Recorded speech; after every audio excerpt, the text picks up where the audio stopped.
বাহন তা আবার প্রমাণিত করলেন। কি বলছো জগৎরাম? কোথায় গুরু? ওই তো ওই তো প্রভু আপনার বাহন।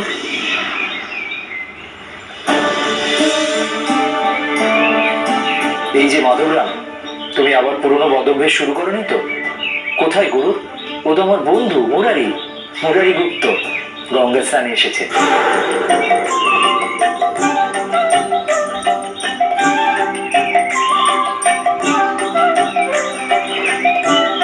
কি হয়েছে নিমাই? ওরা সবাই তোমাকে ভেবেছে শ্রী বিষ্ণুর বাহন গরু। শ্রী বিষ্ণু আর গরুরের মধ্যে সখ্যতা ছিল জানো তো? আবার শ্রী বিষ্ণু গরুরের পিঠে চড়ে ওড়েন। তোমার পিঠে আমাকে চড়াবে নাকি? ভৈরবানন্দ, আপনি নৌকা যোগে ফিরে যান।